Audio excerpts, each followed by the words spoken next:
Good morning everyone. मैं आज आपके लिए लेकर आई हूँ MPPSC प्रीलिम्स 2025 का क्वेश्चन पेपर, जिसमें मैं आपको बताऊँगी कि लूसेंट से कुछ क्वेश्चन जो है वो डायरेक्टली कहीं ना कहीं एग्ज़ाम में आते हैं। तो हम पूरा इस चीज़ का एनालिसिस करेंगे कि कैसे लूसेंट जो है वो एग्ज़ाम में क्वेश्चन, तो हमें MPPSC 2025 पेपर का पूरा एनालिसिस करना है। इसके लिए हमें अपना क्वेश्चन पेपर जो हम हमारा टाइम वेस्ट करते हैं उससे हमें बचना है और लूसेंट को हमें अच्छे से पढ़ना है। तो ये हमारा पहला पेपर खुल गया है। इसमें मैं आपको वही क्वेश्चन बताऊंगी जो लूसेंट से आए हुए हैं। अभी हमारा पहला क्वेश्चन है काची का कैलाशनाथ मंदिर। इसका हालांकि आंसर होगा रासिमा सैली।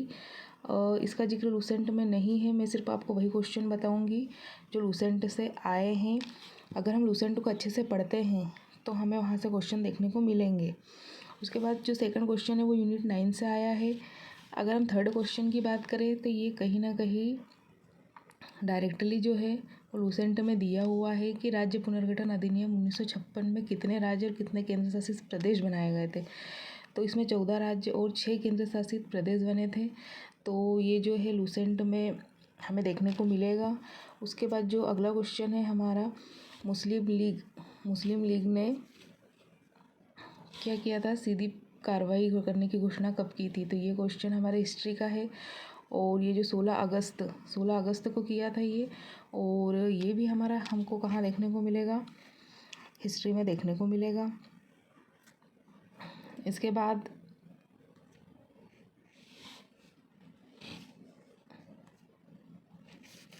हम पाँचवें क्वेश्चन पे आते हैं। पाँचवें क्वेश्चन में हमको दिया है 6 अप्रैल 1930 की तिथि भारत के इतिहास में अच्छी तरह मानी जाती है। क्यों 6 अप्रैल 1930 की तिथि को माना जाता है। तो ये हिस्ट्री हमारे आधुनिक भारत का क्वेश्चन है, जिसमें महात्मा गांधी ने क्या किया था, दांडी यात्रा की शुरुआत की थी 1930 में, नमक कानून तोड़ा था।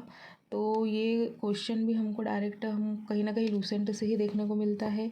उसके बाद हम आते हैं हमारे नेक्स्ट क्वेश्चन पर। तो नेक्स्ट क्वेश्चन है हमारा कि किसी राज्य को विशेष दर्जा देने के लिए, तो अगर ये हमें डायरेक्ट तो नहीं आया है, लेकिन हम कहीं ना कहीं देखें तो हमें देखने को मिलता है कि जब हम अनुसूचित जनजातियाँ पढ़ते हैं कि जब राष्ट्रपति किसी क्षेत्र को अनुसूचित जनजाति कब घोषित करता है, तो हाँ हम देखेंगे कि जो 7 सिस्टर्स है वहाँ पे पहाड़ी क्षेत्र है, कठिन भूभाग है, जनसंख्या का कम घनत्व है, जैसे अंडमान निकोबार में हम देखते हैं अनुसूचित जनजाति से ही संबंधित है। इसमें अनुसूचित जाति का कोई उल्लेख नहीं मिलता है और अनुसूचित जाति को कभी भी राष्ट्रपति ऐसा क्षेत्र घोषित नहीं करती है, सिर्फ वही क्षेत्र घोषित करती है जहाँ पे अनुसूचित जनजाति की बड़ी आबादी रहती है। इसलिए यहाँ पर नहीं क्वेश्चन पूछा था तो ये क्वेश्चन आएगा नहीं। अगर हम अच्छे से पॉलिटी को पढ़ते हैं, अच्छे से जियोग्राफी को पढ़ते हैं, तो हम कहीं ना कहीं ये क्वेश्चन कर सकते थे। उसके बाद हमारा 18वां क्वेश्चन जो पॉलिटी से आया था, ये हम बोलेंगे कि करंट अफेयर से पूछा गया था। उसके बाद हम जब गेम पे आएंगे, जो गेम, ये पूरा हमारा लूसेंट का ही क्वेश्चन है। ये क्वेश्चन हमारा लूसेंट से ही आया हुआ है। उसमें लिस्ट पूरी बनी हुई है और उसमें पूरी लिस्ट में लिखा हुआ है कि पहला खिलाड़ी ऐसा लिखा हुआ है नीरज चोपड़ा, और स्वर्ण पदक, मतलब पूरी लिस्ट बनी हुई है उसमें ये पूरे नाम लिखे हुए हैं और ऐसा कैसा दिया हुआ भी है उसमें। तो ये जो अनु कुमारी है वो स्प्रिंट से नहीं संबंधित है, वो स्प्रिंट से नहीं संबंधित है अनु कुमारी। तो बाकी ये जो सब है वो सब सही है कि जो तेजिंदर पाल है वो शॉर्ट पुल से संबंधित है। और ये पूरी लिस्ट जो लूसेंट है उसका जो गेम वाला सेक्शन है वहाँ पे हमको पूरी की पूरी लिस्ट देखने को मिलेगी। ठीक है, तो ये क्वेश्चन भी हम बोलेंगे कि लूसेंट से ही आया है। लूसेंट में एशियाई खेल, ओलंपिक खेल सभी की एक लिस्ट दी हुई है। उसमें भारत से संबंधित खेल भी दिए हुए हैं, ओलंपिक खेल दिए हुए हैं, पैरा ओलंपिक खेल दिए हुए हैं। तो ये लिस्ट मैं आपको एक मिनट, ये जो लिस्ट में हम जो अनु कुमारी की अगर बात करें तो ये स्प्रिंट से नहीं, ये जेवलियन थ्रो से संबंधित है, तो इसलिए ये आंसर गलत हो जाएगा। स्वर्ण पदक तो मिला है इन्हें, लेकिन जेवलियन थ्रो में मिला है। उसके बाद ये करंट अफेयर्स का क्वेश्चन है, ये थाईलैंड का युद्ध अभ्यास ऐसा कुछ होता नहीं है, युद्ध अभ्यास शायद किसी दूसरे देश से करती है भारत। उसके बाद हम नेक्स्ट क्वेश्चन पे आ जाते हैं। नेक्स्ट क्वेश्चन है 11 वाला क्वेश्चन में, ये भी करंट का क्वेश्चन है। उसके बाद हम 12वें क्वेश्चन पे अगर हम आते हैं तो 12वां क्वेश्चन भी लूसेंट में देखने को हमको मिलता है, जिसमें अनुच्छेद 338 में किस आयोग के गठन की बात की गई है, तो अनुसूचित जाति आयोग के गठन की बात की गई है। तो ये भी हमको कहीं ना कहीं लूसेंट में देखने को मिलता है। उसके बाद हम बात करें लाडली बहना योजना, ये करंट का क्वेश्चन है। उसके बाद हम अगर इसकी बात करेंगे कब राष्ट्रपति शासन लागू किया गया था। देखो ये लाडली बहना योजना, तो इसका उद्देश्य क्या होगा, मतलब आर्थिक स्वावलंबन बनाना है, महिलाओं को आर्थिक रूप से इंडिपेंडेंट करना है। इसके अलावा क्या हो सकता है, महिलाओं की राजनीतिक भागीदारी, तो इसमें राजनीति का तो कोई ऐसा देखने को मिलता नहीं है कि भाई लाडली बहनाओं को हम पैसे दे रहे हैं तो उसमें राजनीति का कोई ये होगा। विवाह संबंधी खर्च, अब महिलाएं उसमें एजेंट महिलाओं को भी दे रहे हैं तो उससे विवाह का तो कोई सवाल ही नहीं उठता है। तो अगर महिलाओं को हम पैसे दे रहे हैं तो किस लिए दे रहे हैं, तो सीधे से देखने को हमको मिलेगा कि महिलाओं के स्वास्थ्य, जो महिलाओं का स्वास्थ्य है और पोषण है, उसके लिए जो सरकार है महिलाओं को लाडली बहना योजना के तहत क्या कर रही है, पैसे दे रही है। उसके बाद 14 नंबर का क्वेश्चन में 1977 तो तारीख पढ़ने की ज़रूरत नहीं है। 1977 भी अगर आपको याद है कि 1977 में राष्ट्रपति शासन लगा था तो राज्यपाल कौन थे, तो 1977 में जब राष्ट्रपति शासन लगा था तब हमारे राज्यपाल कौन थे, तो सबसे पहले जब राष्ट्रपति शासन लगा था तो सत्यनारायण सिन्हा हमारे राज्यपाल थे। उसके बाद राज्य का कार्यकाल सबसे छोटा किसका रहा, तो जो हमारे पहले राज्यपाल थे उनका ही कार्यकाल सबसे छोटा रहा था। ये तो एकदम फैक्चुअल क्वेश्चन थे। उसके बाद हम अगला क्वेश्चन देखेंगे कि कौन सा सौर ऊर्जा से सर्वास्थापित क्षमता सर्वाधिक थी, तो ये क्वेश्चन जो है एक टफ क्वेश्चन था, तो इसमें जो इसका आंसर तो राजस्थान आएगा। उसके बाद जनसंख्या वृद्धि दर सर्वाधिक रही है, ये पूरा लूसेंट से उठ के आया है क्वेश्चन, तो मेघालय की रही है। उसके बाद तो ये लूसेंट का क्वेश्चन है, तो यही कि लूसेंट से क्वेश्चन आते हैं और कम से कम 20 से 22 क्वेश्चन ऐसे हैं जो लूसेंट से सीधे सीधे आए हैं। उसके बाद ये करंट का क्वेश्चन था कि 2024 में कौन सा आया था, तो फेंगल आया था, ये तो सीधे फैक्ट क्वेश्चन है। उसके बाद अगला हम देखेंगे कि कौन से परमाणु ऊर्जा केंद्र की स्थापित क्षमता सर्वाधिक थी, तो ये भी हमारा करंट का क्वेश्चन है। इसका जो आंसर है वो कुडनकुल होगा कि 2024 में कुडनकुल जो परमाणु ऊर्जा केंद्र था उसकी क्षमता सर्वाधिक थी। उसके बाद 20 क्वेश्चन पे अगर हम आ जाते हैं तो 20 क्वेश्चन में याज्ञवल्क्य वो गार्गी का संवाद किस में मिलता है, किस उपनिषद में मिलता है, तो ये बृहदारण्यक में मिलता है। ये हमारा हिस्ट्री यूनिट फर्स्ट का क्वेश्चन आया है, तो हमको अच्छे से पूरा वेद उपनिषद ये तो पढ़ना ही है। उपनिषद में हमें पूरे जितने भी मेन उपनिषद है उसके अंदर के जो महत्वपूर्ण तथ्य है वो भी हमको पढ़ना है, ठीक है। उसके बाद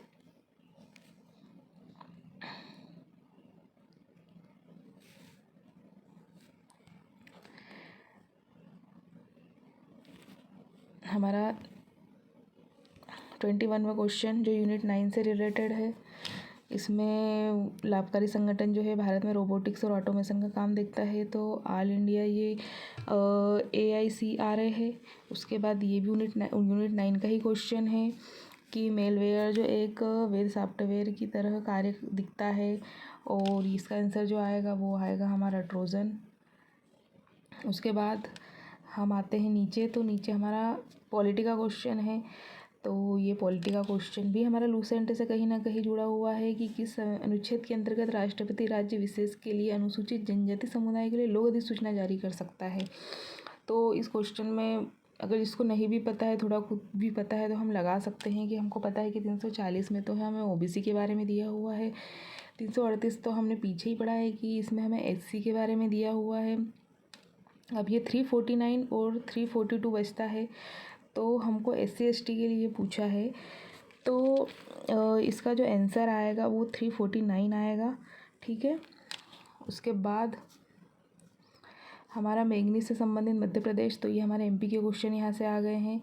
इसमें मैग्नीज कहाँ मिलता है, कौन से ज़िले में मिलता है, कौन सी नदी घाटियों में मिलता है, ठीक है। तो ये हमारा एमपी का क्वेश्चन है। उसके बाद हम अभी यहाँ लूसेंट की बात कर रहे हैं, तो राष्ट्रपति पर महाभियोग, ये सीधा कहीं ना कहीं हमारा लूसेंट का क्वेश्चन है।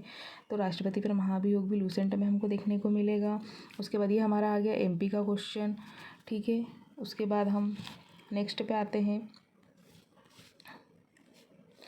तो नेक्स्ट पे हमारा ये क्वेश्चन आ गया, हमें सिर्फ लूसेंट के क्वेश्चन देखने हैं। ये हमारा फिर एमपी का क्वेश्चन आ गया है कि कौन सी ये संस्था कहाँ पर है मध्य प्रदेश में, तो जबलपुर में देखने को हमें मिलेगी। फिर ये मध्य प्रदेश का जो पुरस्कार है उससे संबंधित क्वेश्चन देखने को मिलेगा। उसके बाद मध्य प्रदेश की योजना, उसके बाद यहाँ पर कितनी बृहद एकीकृत जनजाति परियोजनाएं अस्तित्व में आई है, तो 31 आई है। तो आप इनके आंसर आप लगा लेना कि इसमें जनजाति संबंधित कुपोषण से दूर रखने के लिए विशेष पिछड़ी जनजाति, कोई विशेष पिछड़ी जनजाति कौन सी है, बेगा, सहेरिया और भारिया, इन 3 जनजातियों के लिए सरकार जो है वो कुपोषण के लिए योजना लेकर आई थी, कौन सी, आहार अनुदान योजना, ठीक है। उसके बाद हम अगले क्वेश्चन पर आते हैं। तो मौद्रिक नीति, अब हमारे यहाँ से इकोनॉमिक्स चालू होता है, तो इकोनॉमिक्स भी जो हमारे कुछ क्वेश्चन हैं, कुछ चीज़ें हैं जैसे कि मौद्रिक नीति, तो मौद्रिक नीति हमको लूसेंट में मिल जाएगा कि मौद्रिक नीति होती क्या है। तो ये क्या होती है, ये लूसेंट में हमको देखने को मिलता है कि मूल्य स्थिरता बनाए रखती है, आर्थिक समृद्धि सुनिश्चित करती है। उसके बाद हमारे बजट से क्वेश्चन आए थे, ये बजट का हमें क्वेश्चन देखने को मिलेगा कि कुल व्यापार घाटे को कम करने में किसकी भूमिका सबसे ज़्यादा रही है।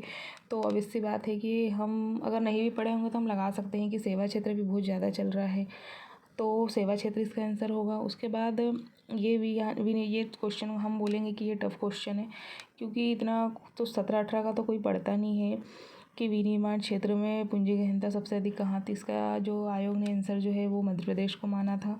उसके बाद भारत किन कृषि उत्पादों में सबसे बड़ा उत्पादक देश रहा है, तो ये भी हमें लूसेंट में देखने को मिलेगा। मतलब डायरेक्टली तो नहीं, लेकिन कहीं ना कहीं, क्योंकि बाहर उसमें लिखा हुआ है कि भारत जो है वो चावल भारत की प्रमुख फसल है, वो और चावल का उत्पादन भी करता है। और बाकी 3 क्वेश्चन में तो चावल हमको देखने को मिल नहीं रहा है।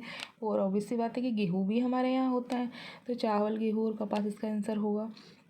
उसके बाद 2011 की जनगणना, ये एमपी का क्वेश्चन है, 10 की वृद्धि दर कहाँ सर्वाधिक रही है।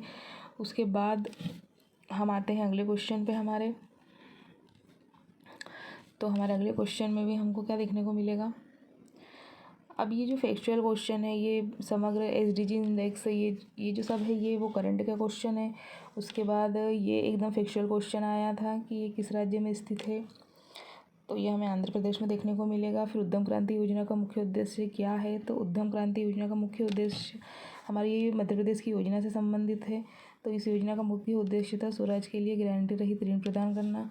उसके बाद ये हमारा बजट का क्वेश्चन था कि 2023-24 में मध्य प्रदेश में कुल व्यय बजट का कितना प्रतिशत शिक्षा के लिए आवंटित किया गया, तो 12.22% किया गया था। उसके बाद अगर हम अगले क्वेश्चन की बात करें, तो ये भी हमारा करंट का ही क्वेश्चन था, और इसका आंसर जो है वो टमाटर माना था आयोग ने, कि टमाटर जो है वो मुख्य जो सबसे अधिक उत्पादकता वाली सब्जी थी। उसके बाद हम नेक्स्ट क्वेश्चन पे आते हैं। तो ये हमारे यूनिट 9 का क्वेश्चन है। इसमें इसको सार संग्रह को क्या कहा जाता है, तो ये सारांश कहते थे इसे। सोशल मीडिया प्लेटफॉर्म में फेसबुक की स्थापना किसने की, तो मार्क जकरबर्ग ने की थी। जितने भी मीडिया प्लेटफॉर्म है और सोशल मीडिया, उनके सभी के हमें संस्थापक और मुख्यालय तो हमें याद होना ही चाहिए। उसके बाद ये भी ई गवर्नेंस का क्वेश्चन है कि गार्टनर के ई गवर्नेंस मिकाल मार्नल के 4 जो चरण है वो ये पहले ही हैं कि सूचना देंगे, फिर बातचीत होगी, फिर लेन देन होगा, उसके बाद हमारा परिवर्तन होगा। उसके बाद हम नेक्स्ट क्वेश्चन देखते हैं। तो इसमें 2024 में पद्म विभूषण प्राप्तकर्ता नहीं है, इसके बारे में हमको देखना है। तो ये हमारा करंट अफेयर का क्वेश्चन है। तो शुरू के जो हैं वो तीनों हमको देखने को मिलते हैं, लेकिन AR रहमान जो है वो पद्म विभूषण AR रहमान को नहीं मिला है अभी, तो ये हमारा गलत हो जाएगा। उसके बाद हम नेक्स्ट क्वेश्चन पे आते हैं। तो नेक्स्ट क्वेश्चन में हमको देखने को मिलेगा कि भारतीय संविधान के बारे में कि अनुसूचित जनजातियों के लिए राज्य की विधानसभा सीटों का आरक्षण, तो ये भी हमें सीधे लूसेंट से ही देखने को मिलेगा। हमें ये क्वेश्चन भी सीधे लूसेंट से ही देखने को मिलेगा। तो लूसेंट आप समझ रहे हैं अभी तक लूसेंट से कितने क्वेश्चन आ चुके हैं। नेक्स्ट क्वेश्चन जो है वो यूनिट 9 से रिलेटेड है। अगला क्वेश्चन जो है वो MP की जनजातियों से संबंधित है। अब ये कुछ क्वेश्चन तो ट्रिकी होते हैं, कुछ क्वेश्चन हम खुद भी लगा सकते हैं अगर हमको पता है कि द बेगा के जो लेखक है वो बेरियन एल्विन है, तो और द व्हील्स के टी.बी. नायक है, तो इसके अकॉर्डिंग हमारा आंसर बन जाएगा। उसके बाद हम अगला क्वेश्चन देखते हैं। ये हमारा यूनिट 9 का क्वेश्चन है। किसी भी प्रकार के कनेक्शन में त्रुटि होती है तो जो नेटवर्क की क्षमता को क्या कहते हैं, तो इसे रेसिलियंस कहते हैं। उसके बाद ये हमारा एमपी की हिस्ट्री का क्वेश्चन है, जिसमें कौन सी पुस्तक राजशेखर की नहीं है, तो प्रबंध चिंतामणि नहीं है, क्योंकि प्रबंध चिंतामणि जो है वो मेरुतुंग द्वारा लिखी गई किताब है। उसके बाद अगला हमारा यूनिट 9 से ही क्वेश्चन है कि एम एस डॉस जो है वो यूजर इंटरफेस वाला ऑपरेटिंग सिस्टम किस प्रकार का है, तो ग्राफिकल यूजर इंटरफेस, और इसमें जो है इसका आंसर जो आएगा कमांड आधारित इंटरफेस आएगा। ये कमांड आधारित इंटरफेस है। उसके बाद अगर हम नेक्स्ट क्वेश्चन की बात करें तो हमारा नेक्स्ट क्वेश्चन है एमपी से। अब हमको एमपी से ही देखने को क्वेश्चन मिलेंगे। तो ये सब एमपी से ही क्वेश्चन है कि सूची 1 को सूची 2 से सुलभ में सुमेलित करना है। यहाँ पे हमको उद्योग दिए हुए हैं। हमने अगर मुरैना में बानमोर, ये तो बहुत फेमस है। भिंड में कौन सा है, मालनपुर है। दमोह में कौन सा है, और सतना का मेहर हमको पता ही है, तो दमोह का क्या होगा, नरसिंगर हो गया। उसके बाद अगला क्वेश्चन जो है सिंगरौली में महान एल्यूमिनियम प्लांट है, तो ये क्वेश्चन बहुत कम लोगों से बना होगा, तो क्योंकि ये इसका आंसर मुझे भी नहीं पता था। तो ये सिंगरौली ज़िले में स्थित है, ये सही है। ये 2013 में प्रारंभ हुआ, ये भी सही है। और स्प्लिंटिंग तकनीक का यूज़ करता है, ये भी सही है। लेकिन 80% निर्यात करता है, क्योंकि 80% तो कुछ ज़्यादा ही हो गया है, इतना तो नहीं निर्यात कर सकता है, इसलिए इसका क्वेश्चन 1, 2 और 4 होगा। उसके बाद हम अगले क्वेश्चन की बात करते हैं। तो ये सब एमपी के क्वेश्चन हैं, इनका लूसेंट से कोई लेना देना नहीं है, लेकिन मैंने आपको बताया है कि लूसेंट से सीधे सीधे क्वेश्चन आए हैं एग्ज़ाम में। अब यहाँ पे पीवीटीए जेस जो विशेष पिछड़ी जनजाति है, तो उसमें हमको पता है असुर नहीं आएगी, बेगा सहरिया भारिया तो जो पिछड़ी जनजाति है ही। फिर पातालकोट छेठ हमको पता ही है कौन सी जनजाति रहती है, भारिया जनजाति निवास करती है वहाँ पर। उसके बाद हम नेक्स्ट क्वेश्चन देखेंगे कि ये करंट का क्वेश्चन था। करंट से भी हम इसको मतलब रिलेट करेंगे कि कौन सा नहीं मिला है, तो अगर हमको इनके बारे में पता है कि अर्जुन पुरस्कार किसको दिया जाता है, ध्यानचंद किसको दिया जाता है, पद्म भूषण किसको दिया जाता है, द्रोणाचार्य किसको दिया जाता है, तो हम इसका आंसर कर सकते हैं। तो द्रोणाचार्य पुरस्कार जो है वो गुरु को दिया जाता है, कोच को दिया जाता है। तो पियास रजत तो अभी खिलाड़ी हैं, तो उनको ये पुरस्कार तो अभी मिल नहीं सकता है। उसके बाद हम नेक्स्ट क्वेश्चन की बात करते हैं। नेक्स्ट क्वेश्चन 56 क्वेश्चन पे हम आ गए हैं। 56 क्वेश्चन मैं सिर्फ लूसेंट से आपको बता रही हूँ। जैसे ये क्वेश्चन डायरेक्टली लूसेंट से आया हुआ लगता है। ये लूसेंट में हमको देखने को मिलेगा कौन सा संविधान संशोधन द्वारा, तो 86 संविधान संशोधन द्वारा। आप अच्छे से अगर लूसेंट को पढ़ते हैं तो लूसेंट का जो पॉलिटी वाला संविधान वाला जो भाग है उसमें हमको ये क्वेश्चन देखने को मिलेगा। 86 संविधान संशोधन इसका आंसर आएगा। तो 6 से 14 वर्ष तक निःशुल्क और अनिवार्य शिक्षा। तो ये लूसेंट पॉलिटी के बहुत सारे ऐसे क्वेश्चन हैं जो लूसेंट से हमको देखने को मिले हैं। उसके बाद 57 की अगर हम बात करें तो ये एमपी का क्वेश्चन है। हमको इसमें बताना है कि नदी कहाँ से निकलती है, तो हमको पता ही है बेतवा नदी मुल्ताई नगर से निकलती है। बेतवा नदी जो है वो ओरछा से होकर जाती है। उसके बाद ताप्ती नदी मुल्ताई से निकलती है। छिप्रा नदी उज्जैन में, हमको मालामी और वेनगंगा बालाघाट में है। तो ये हमको पता ही है, ये एमपी का क्वेश्चन था। उसके बाद मध्य प्रदेश की जलवायु से संबंधित क्वेश्चन है कि अधिकांश वर्षा मानसून से होती है, हाँ होती है। फिर शीतकाल में वायु की गति ग्रीष्मकाल में वर्षा ऋतु की अपेक्षा तीव्र होती है। तो ये ट्रिकी क्वेश्चन था कि हमको पता है ना कि गर्मी में तो जो हवा होती है वो तीव्र होती है, शीतकाल में तो होगी नहीं, शीतकाल में तो नमी होगी। तो वायु की गति ग्रीष्मकाल और वर्षा ऋतु से तीव्र तो हो ही नहीं सकती है शीतकाल में। तो यही आंसर हमारा गलत है, ये गलत है, बाकी सब सही है। ठीक है, तो 1, 3, 4 इसका आंसर हो जाएगा। उसके बाद हम नेक्स्ट क्वेश्चन पे आते हैं। इसमें भी हमको बताना है कि कौन सी चीज़ जो है, खनिज जो है कौन से क्षेत्र से संबंधित है। हमको पता है कि स्लेट हमें मंदसौर में मिलता है। तांबा के लिए हमारी बेहर खदान जो प्रसिद्ध है। हीरा के लिए हिनोता प्रसिद्ध है, और बॉक्साइट के लिए शहडोल प्रसिद्ध है। उसके बाद हम अगले क्वेश्चन पे आते हैं। हमारे अगले क्वेश्चन, एक जिला एक उत्पाद। छतरपुर से लकड़ी के फर्नीचर लिए गए हैं। ओडीओपी हमारे सिलेबस में दिया गया है, तो हमें सिलेबस के अकॉर्डिंग ओडीओपी को पढ़ना है। ठीक है, हमारा एक भी क्वेश्चन सिलेबस से बाहर नहीं आता है, सभी क्वेश्चन जो हैं वो सिलेबस से ही आते हैं। उसके बाद आलाखंड के लेखक, तो जगनीक थे जो आलाखंड के लेखक। ये हमारा एमपी हिस्ट्री का क्वेश्चन है। केशव दास द्वारा नहीं लिखी गई ये, तो ये एमपी का क्वेश्चन है हमारा। ठीक है, कौन से नहीं लिखी गई है, हमें ये बताना है। तो ये जो सारे क्वेश्चन हैं वो हमको एमपी से देखने को मिलते हैं। हमें ये पूरा सिलेबस में डिकोड है कि हमें पूरी रचनाएं पढ़नी हैं, हमें पूरे धार्मिक स्थल पढ़ने हैं, मतंगेश्वर मंदिर कहाँ है। कुछ क्वेश्चन रिपीट भी होते हैं, मानव की सबसे छोटी हड्डी या छोटी मांसपेशी, तो ये है हमारी स्टेपिड्स। और ये हमको लूसेंट में पूरा, साइंस तो पूरा लूसेंट में से ही आता है। साइंस एक दो क्वेश्चन कभी कभी किसी साल ऐसा हो जाता है कि लूसेंट से नहीं, लेकिन मुझे ऐसा लगता है कि लूसेंट से ही आते हैं क्वेश्चन। ये अगर हमारा एमपी का हो गया है। अगला हमारा जो है सत्य कार्यवाद सांख्य दर्शन से रिलेटेड है। उसके बाद कौन सा पंच महायज्ञ करना पड़ता है किस आश्रम में, तो सभी तो भाई गृहस्थ आश्रम में ही कर सकता है ना इंसान। उसके बाद ये हमारा पूरा लूसेंट से आया है, वैसा का वैसा छपके। इसमें हम देखेंगे कि तमिलनाडु में वैष्णव धर्म का प्रचार अलवा संतों द्वारा किया गया था, तो एकमात्र जो महिला साध्वी थी वो अंडाल है। और ऐसा ही फैक्ट हमको लूसेंट में पूरा देखने को मिलता है कि उसमें एकमात्र महिला साध्वी अंडाल थी।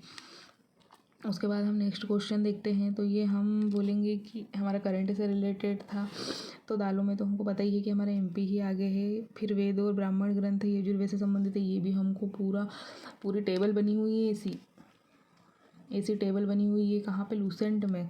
और उसमें पूरे लिखे हुए हैं कि ये वेद है और ये ब्राह्मण ग्रंथ है, तो ये हमारा लूसेंट से ही आया है। उसके बाद हम नेक्स्ट क्वेश्चन पे देखते हैं। तो हमारा नेक्स्ट क्वेश्चन क्या है कि संविधान सभा। अब ये संविधान सभा पॉलिटी तो हमें लूसेंट से ही आई है। अगर हमने अच्छे से पढ़ा है तो हमको तो पता ही है कि जवाहरलाल नेहरू तो संविधान सभा में थे, तो नहीं थे तो सवाल ही नहीं उठता है। तो कथन एक तो सही है लेकिन दो गलत है। उसके बाद तेल रिफाइनरी मध्य प्रदेश में कितनी है, तो ये मतलब एमपी का क्वेश्चन है, इसमें एक आंसर आएगा। फिर उसके बाद आधारभूत ढांचा, ये भी पूरा लूसेंट से उठ के आया है। मतलब उठ के आया है, मेरा मतलब ये नहीं है कि लूसेंट से ही उन्होंने पेपर बनाया है, लेकिन इसका मतलब मेरा मतलब ये है कि लूसेंट में ये सब चीज़ें दी हुई है। अगर हम लूसेंट को ही अच्छे से पढ़ लेते हैं तो हमारे 20 से 22 क्वेश्चन लूसेंट से सीधे सीधे बनते हैं। उसके बाद ये हमारा जो है थोड़ा टफ क्वेश्चन था, इसका बहुत सारे लोगों को नहीं भी पता था आंसर। हालांकि इसका आंसर शायद तेज बहादुर सप्रू को माना गया है। उसके बाद वर्तमान में संपत्ति का अधिकार, ये क्वेश्चन भी हमारा लूसेंट में दिया हुआ है। ठीक है, कि कौन सा अधिकार, पूरे अधिकार दिए हुए हैं संपत्ति का अधिकार को, कौन से संविधान संशोधन से हमने कानूनी अधिकार बनाए, ये पूरा दिया हुआ है हमको लूसेंट में। ठीक है, उसके बाद हम नेक्स्ट क्वेश्चन पे आते हैं कि 2021 में भारत में कौन से राज्य में वन क्षेत्र, तो ये हमारी वन रिपोर्ट से आया है। तो मध्य प्रदेश में ही वन क्षेत्र है और अभी भी है, और पहले भी था 21 की रिपोर्ट के अनुसार भी और 23 की रिपोर्ट के अनुसार भी। बघेलखंड वाला ठाकुर रणमल सिंह को फांसी दी गई 1959 में। तो ये हमारा एमपी का क्वेश्चन है। दक्षिणी दोलन, अगर आप जियोग्राफी भी हमारी लूसेंट से आई है। अगर हम जियोग्राफी को देखें तो ये दक्षिणी दोलन में एक डब्बा बना हुआ है हमारी लूसेंट में, एक ऐसा बॉक्स बना हुआ है, और वो बॉक्स में पूरा एल नीनो लिखा हुआ है, और एल नीनो लिखा हुआ है, और फिर ऐसा लिखा हुआ है पूरा कि ये प्रशांत महासागर, और उसके बाद नीचे बंगाल की खाड़ी, अरब सागर। ऐसा तो हमको पता है ना कि बंगाल की खाड़ी और अरब सागर तो हिंद महासागर का ही हिस्सा है, तो ये प्रशांत महासागर और हिंद महासागर में होगा। उसके बाद लोहा भंडारण में प्रथम स्थान कौन सा था, तो इसमें सब अलग अलग जगह पे अलग अलग आंसर दिए कि शायद आयोग ने इसका आंसर कर्नाटक को माना है, लेकिन कोई उड़ीसा बोल रहा है, कोई झारखंड बोल रहा है। ठीक है, तो लेकिन मैं आपको बता रही हूँ कि लूसेंट से क्वेश्चन आए हैं, जियोग्राफी के भी डायरेक्ट क्वेश्चन आए हैं। ठीक है, मैं 71 वाली लाइन हो गई है, हमारे 81 क्वेश्चन पे आ जाते हैं।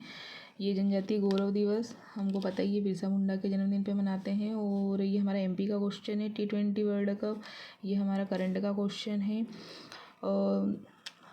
तो ये करंट का क्वेश्चन है कि दक्षिण अफ्रीका में नहीं खेला गया था ये, और कहीं खेला गया था दुबई वगैरह में। फिर ये रानी दुर्गावती, अब ये ऐसे अगर हमने रानी दुर्गावती योजना पढ़ी है, ये एमपी का क्वेश्चन है, तो हम इसको कर सकते हैं। तो रानी दुर्गावती अन्न प्रोत्साहन योजना और स्मारक भी बनाया जा रहा है, लेकिन ये दो जो है ये हमने नहीं सुना है अभी तक, तो इसका आंसर 1 और 2 ही होगा। उसके बाद राष्ट्रीय अंतरिक्ष दिवस, ये राष्ट्रीय अंतरिक्ष दिवस पूरी लिस्ट बनी हुई है हमारी लूसेंट में। उस पर लिखा हुआ है कि कौन सा दिवस है और किस तारीख को मनाया जाएगा। तो उसमें लिखा हुआ है कि नेशनल स्पेस डे कब मनाया जाता है, तो 23 अगस्त को। ये भी हमारा लूसेंट से ही आया है। उसके बाद ये हमारा पर्यावरण का जो भाग है लूसेंट का, ये भी वहीं से आया हुआ है। तो देख रहे हैं आप कितने क्वेश्चन लूसेंट से सीधे सीधे देखने को मिलते हैं। ठीक है, ये भी पर्यावरण का क्वेश्चन है, इसका आंसर क्रमक होगा। ये एनसीईआरटी, कुछ क्वेश्चन एनसीईआरटी से भी आ जाते हैं, हमें कुछ बुकों में नहीं भी देखने को मिलते हैं, लेकिन ये एनसीईआरटी में हमको मिलेगा कि समुदायों का संपूर्ण क्रम जो किसी दिए गए क्षेत्र में क्रमिक रूप से बदलता है वो क्या कहलाता है, क्रमक कहलाता है। फिर उसके बाद पेट्रोलियम संस्थान जो है वो भी हमको एनसीईआरटी में देखने को मिलेंगे। जितने भी संस्थान वगैरह है ये हमको एनसीईआरटी में लूसेंट में मिल ही जाते हैं क्वेश्चन। उसके बाद हम अगला क्वेश्चन अगर देखते हैं तो अगला क्वेश्चन हमारा प्रति व्यक्ति आय कितने गुना बढ़ी है। तो ये हमारा जो क्वेश्चन है वो हमारा बजट, ये आर्थिक सर्वेक्षण से आया हुआ है। तो ये 4 गुना बढ़ी है, उसमें बजट में बताया भी गया है। तो ये हमारा डायरेक्ट बजट से बना हुआ है। लेकिन आप लूसेंट को ध्यान रखो कि लूसेंट से क्वेश्चन कैसे बन रहे हैं, आते हैं क्वेश्चन, मेरा मतलब है डायरेक्टली नहीं आते, लेकिन लूसेंट क्या है, एनसीईआरटी का निचोड़ है, तो लूसेंट को हमको पढ़ना ही है। उसके बाद राष्ट्रीय किशोर स्वास्थ्य कार्यक्रम में आयु वर्ग, ये हमारी स्वास्थ्य योजना है जिसमें 10 से 19 वर्ष। फिर विधि एवं न्याय मंत्रालय द्वारा, ये हमारा करंट के क्वेश्चन में हम मानेंगे कि जैव विविधता अधिनियम तो हमको पढ़ना ही था, लेकिन जो है इसमें संशोधन किया गया था। तो ये संशोधन करके किस तारीख को इसको लागू किया गया, मतलब प्रकाशित किया गया, तो शायद ये 3 अगस्त को किया गया। मुझे ऐसा लगता है कि 3 अगस्त को ये किया गया है, ये 13 सितंबर को। तो ये क्वेश्चन भी आ जाते हैं। तो ये टफ क्वेश्चन है, नहीं बनते किसी से। तो नेशनल डिजास्टर मतलब राष्ट्रीय आपदा मोचन बल अधिकार अकादमी, तो ये अकादमी से आया है। आप देख रहे हैं, अब अकादमी जो है या इनसे हमें 2 या 3 क्वेश्चन देखने को मिलते हैं। तो हमें पूरी एकेडमी जो होती है वो डिजास्टर से रिलेटेड हो, जितनी भी संस्थाएँ हैं और ठीक है पर्यावरण से संबंधित, वो सभी की हमें लिस्ट पता होनी चाहिए कि कौन सी संस्था कहाँ है। तो ज़्यादातर तो आपदा से संबंधित जो पर्यावरण संबंधित है वो नागपुर में ही हमको देखने को मिलती है। उसके बाद ये एमपी का क्वेश्चन है। विष्णु श्रीधर वाकणकर जो है उन्होंने खोज कब की थी, तो 1957-58 में की थी। फिर राष्ट्रीय सिकल सेल एनीमिया, ये तो हम कहीं भी देखने को मिल जाएगा। जब हम ये सिकल सेल के बारे में पढ़ेंगे तो 2047 तक जो सरकार ने हमारा लक्ष्य रखा है।